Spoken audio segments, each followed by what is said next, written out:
And John is the master manipulator, and he's a master at the mind games that are behind this sport. He's been doing it for so many years against the best guys in the world. So I understand that Tom Aspinall has this fighter mindset where he wants to say, I'm better than you and you think you're better than me, and so I'm gonna keep attacking that. John doesn't care about any of that. How are you? Good, man. Nice to meet you too. I would hope so. All the best. All the best. Sure. Yeah. Let's do it. I really think that John Jones is ducking Tom Aspinall. Do I think? I mean, we haven't had the fight announced, have we? So I'm not saying he would duck him because he's one of the greatest, or if not the greatest fighter that we've ever seen. I just want to see the fight announced. And I think that if John Jones doesn't fight Tom Aspinall, then I think that will definitely affect his legacy. Yo, Tom, what up, bro? Stop ducking, Joan. There you go. Thank you. He's bamboozled the fans, avoided the fight, and manipulated the UFC like a chessboard. But the game's over. Experts are criticizing John Jones, condemning the manipulation, and demanding one thing: retire or come on and fight. Ever since the previous year, tension between Tom Aspinall and John Jones has been mounting gradually, and supporters have sensed every moment of it. From discreet jabs and interviews to their own tense in-person encounter, tension was palpable. How are you? Good, man. Nice to meet you too. I would hope so. All the best. All the best. Sure. Yeah. Let's do it. Tom Aspinall has not simply called out John Jones, he's delved deep into the how. During a recent sit-down interview, Tom outlined the strategies he'd employ to take advantage of Jones within the octagon. With confidence and accuracy, he explained how his speed, timing, and unorthodox striking would be the deciding factors versus the aging champion. Aspinall didn't merely mouth off, he explained a game plan, demonstrating that he's not only prepared for the bout, but well prepared to unseat the self-proclaimed GOAT. This isn't just hype, it's a calculated challenge. John, in my opinion, if you look at his body of work over the last 15 years, he's like as close as you can get to perfection as possible. He's like 37, 38 years old, but not only that, he's got 1,000,000 miles on the clock. So he's got a lot of damage on the body. He's took a lot of shots to the head. And that's not me saying anything negative about it. That's the reality of it. And I'm sure John Jones is aware of that. And he's fighting one of the most concussive punchers in UFC history. And I just think I can exploit it. Like, I think to get out the way of me for 25 minutes at this point in his career without getting hit once, and that's all I need is just one, I think that's going to be very difficult for anybody. Yet nothing is done yet, and consequently, John Jones has been in the crosshairs of fans and fighters alike. To end the silence, first was Colby Covington himself. It comes as no surprise that Covington would not spare anyone's feelings as he spoke about Jones manipulating the UFC, avoiding true competition, and slowing down the division. His incendiary remarks set off a firestorm that was followed by a deluge of criticism from other fighters, pundits, and fans. I know he has to get that win, but do you think Tom Aspinall's the guy to beat John Jones? For sure. John's scared of him. He's ducking him, man. He don't want to fight That's why he's like, oh, I'll vacate the title. I'll fight the number 10 guy. Fucking scared. Why do people think John Jones is a GOAT? He literally destroyed his legacy by ducking Tom Aspinall. The guy's a fucking coward, and he's a woman beater. He beat his John Jones. Fans aren't stupid. They've begun to see the truth for themselves. John Jones is avoiding fights. After all the hype and postponements over the years, the mounting frustration is telling across social media and forums. Fans are protesting the ongoing stalling, the general explanations, and the absence of concrete action. The erstwhile legend champion is now embroiled in a tide of disbelief, with many thinking he's trying to stay clear of the toughest tests in order to safeguard his legacy. Yo, Tom, what up, bro? Stop ducking, Joan. There you go. Thank you. At another explosive moment, Covington didn't mince words again, doubling up on his criticism of John Jones. Covington blamed Jones for soiling his legacy through continual excuses, negotiating failures, and mind games with the UFC. Covington even questioned Jones's willingness to fight, accusing him of hiding behind injuries and politics rather than entering the octagon.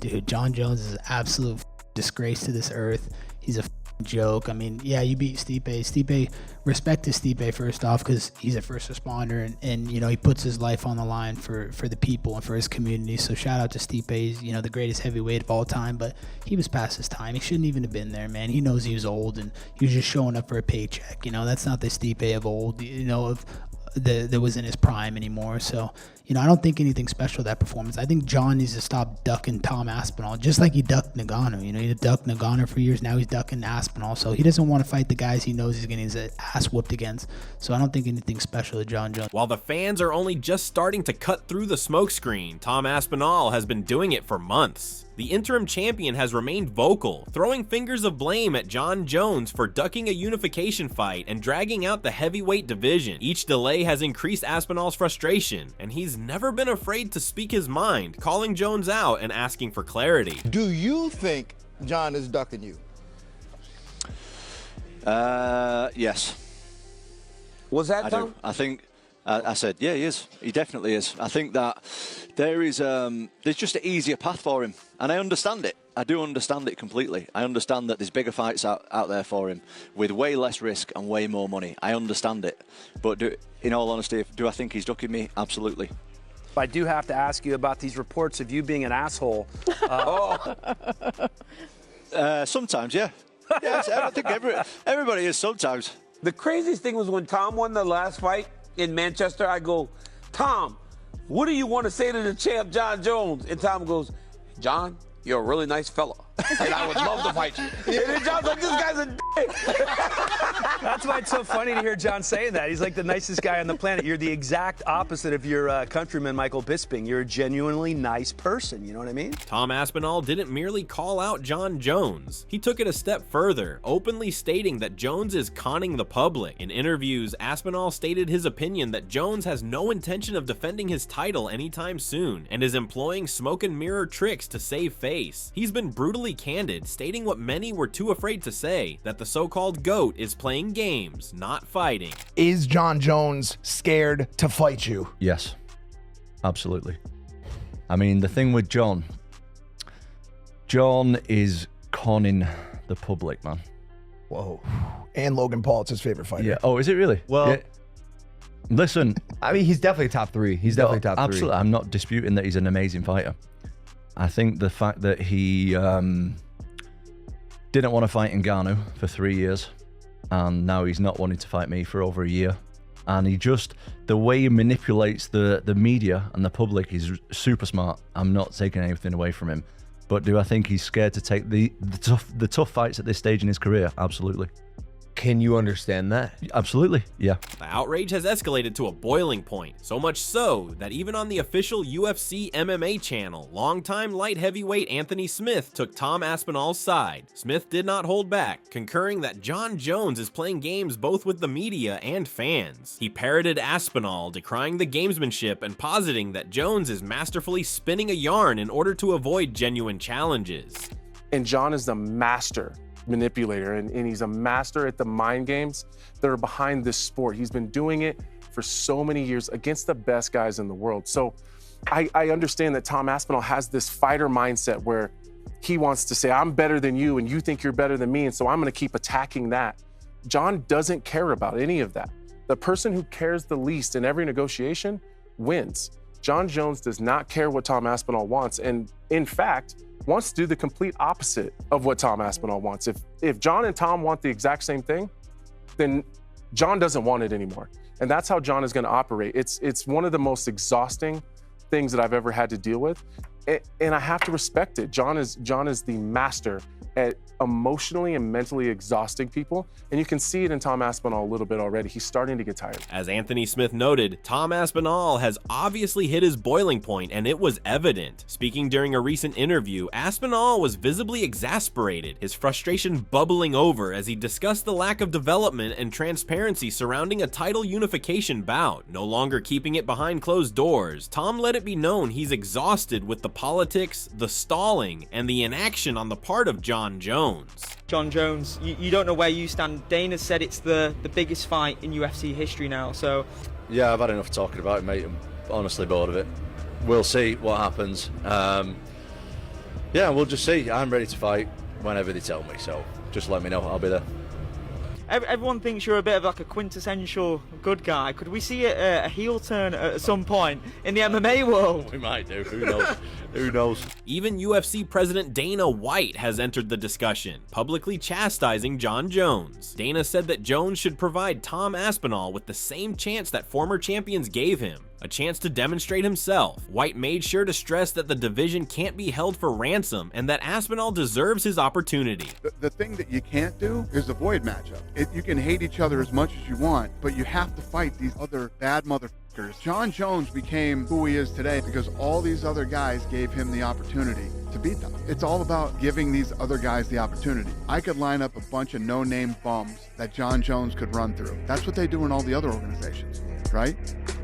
We would have nothing to fucking talk about right now. Bolstering the increasing criticism, renowned MMA journalist Ariel Helwani also shared the same opinion. On his program, Helwani drove home that Jon Jones should provide Tom Aspinall the same opportunity he received when he was on the rise, an opportunity at greatness. Helwani reminded us that the division is in stasis and that Jones, who used to be the starved challenger himself, now appears to be shunning the very chance he used to avail himself of it. I'm talking about the Stephan Bonners.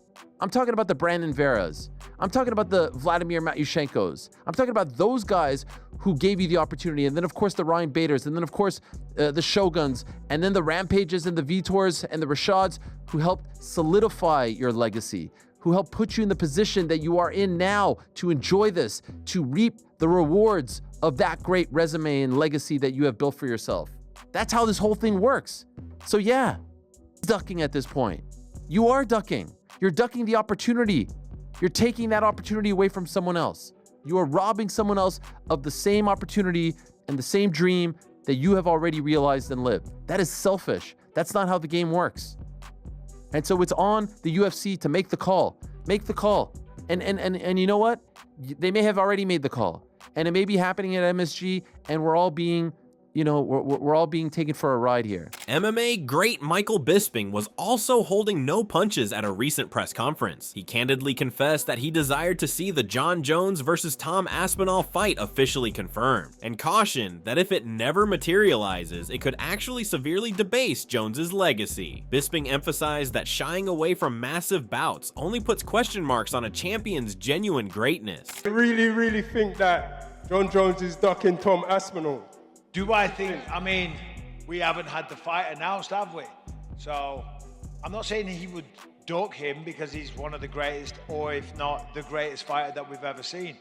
I just want to see the fight announced. And I think that if Jon Jones doesn't fight Tom Aspinall, then I think that will definitely affect his legacy. In another instance, Michael went to his YouTube page, clearly agitated, voicing his frustration with the constant delays and dodging of Jon Jones. He was stern and to the point, calling out Jones for disrespecting the sport, the fans, and fighters such as Tom Aspinall, who've worked their way to this opportunity. The reality is, Jon Jones is now the undisputed heavyweight champion of the world. And when he fights Stipe Miocic, and if he is victorious, then he has to face Tom Aspinall next. This is just the way the world works, okay? And if he refuses to fight Tom Aspinall next, then we got to start having a serious conversation as to whether or not this man should be stripped. Jon is the undisputed champion of the world. Tom is the interim champion. This is how it works. They face one another. He's calling out Alex Pereira for a legacy fight. That wasn't your thinking at light heavyweight. You were taking on all comers, and that is what a champion is supposed to do. Take on all comers. What I'm saying is sounds crazy. I'm not saying this as a Jon Jones hater, but if this was boxing, Jon Jones would be stripped.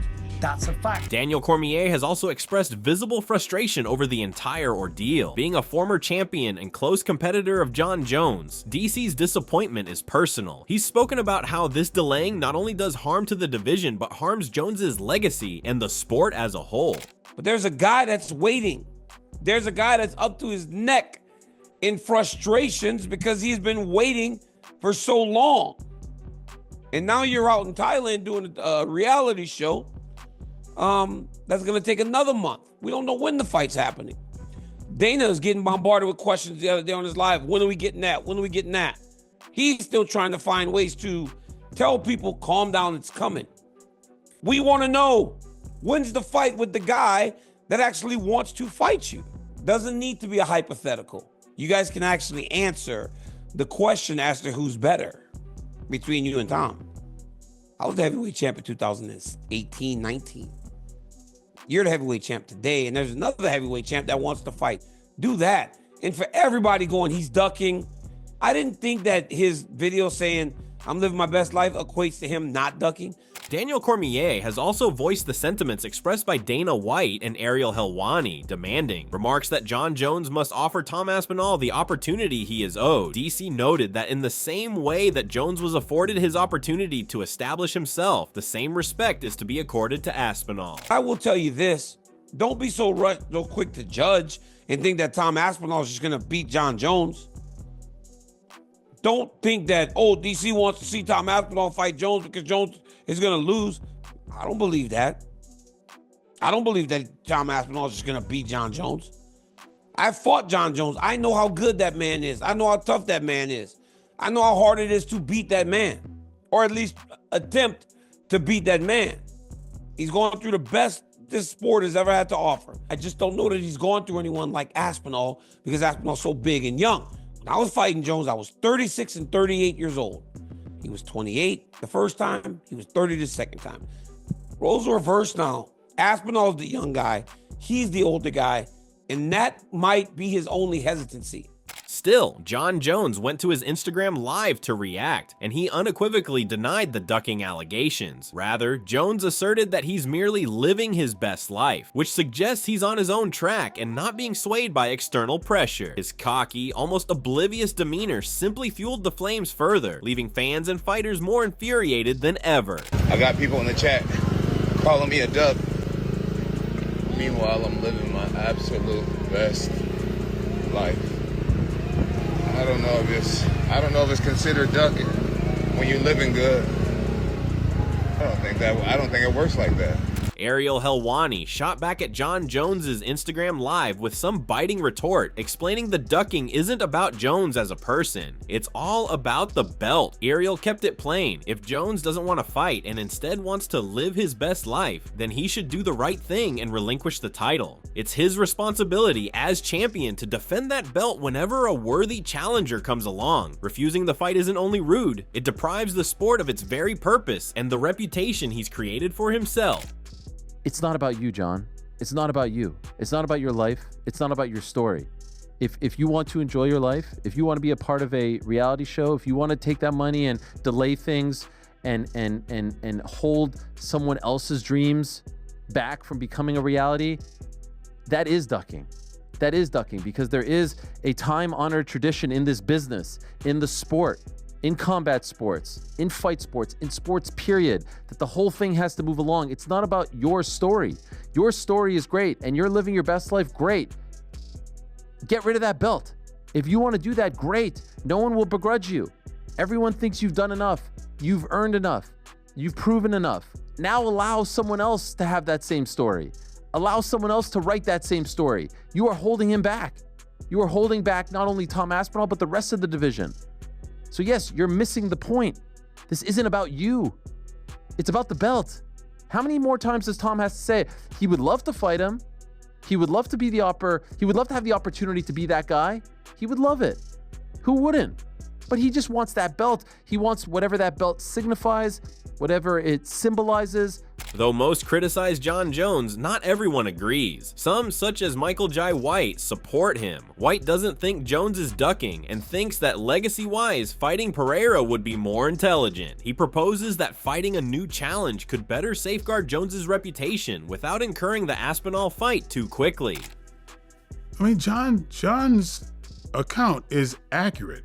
Tom Aspinall's new. There was a lot of new people that came and went, okay? Tom Aspinall is very talented, but if he's talking about legacy, I gotta say, you know, Alex Pereira is a two-division champion. Tom Aspinall has the interim championship, but I mean, yeah, I gotta say, yeah, legacy-wise, Pereira is a good fight for him. Though Alexander Volkanovski accepted it would not be logical for the UFC to pit Jon Jones against anyone else at this time. He implied that as Tom Aspinall is the best available candidate for a title shot, the next course of action is for Jones to fight him. Anything short of that would only muddle the division and let fans down for a proper heavyweight fight. I mean, it's a tricky one, right? Like, it's just the fact that heavyweight champion, interim champion, it's the only fight to make. Yeah, like, I think it's got out. Like, how can you just defend your belt against someone else? That's just not gonna, not really how it's meant to be. Like, that's the whole point of interim champ. It's a fight everyone wants to see. It is probably the biggest fight they could do.